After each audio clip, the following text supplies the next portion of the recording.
Жалғас. Шипа сұрағандарға Алла тағала шипасын береді. Жол сұрағандарға жолын ашып береді.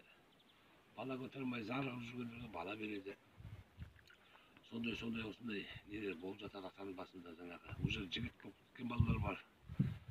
Осы атаға келіп тілеп алған. Атамыз жаңағы мына кесенесі ең бірінші жаңағы атамыздың басы тастан қаланған болған екен. Тастан.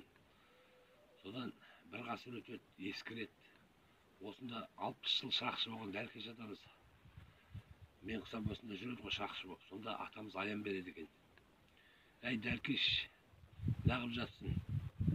Мына басымды көтер, ескіріп кетті деп. Сонда Дәркеш атамыз енді түсінде ғой аян беріп жатыр.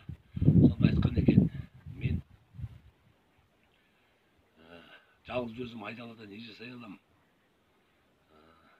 Атау неге шамам келеді десе, ата айтыпты, мына ертең тауды жағалап керуен өтеді, солар саған болысады деп. Содан таңертең тұрып таң намаздан кейін тауға қарай қарамай мана жолға қарай сөйтсе шынымен керуен өтіп бара жатады.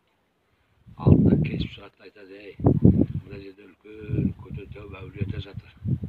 Басымды көтер деп жатыр, сендер болсады дейді ғой. Сөйтсе жаңағы ішінде біреу шығып айтады, ай, уақытымыз жоқ, өгіздер шаршап барады деп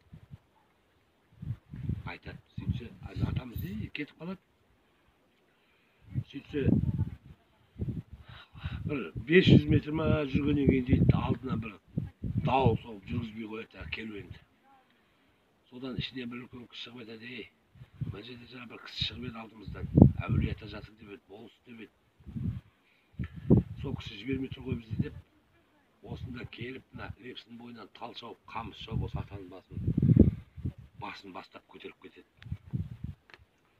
Сол қамыспен, ағашпен жасалған күмбезі атаның 2012 жылына сыртын 96-да көтергеннен кейін, ішінен 2012-де өзі аян беріп алдырды ата.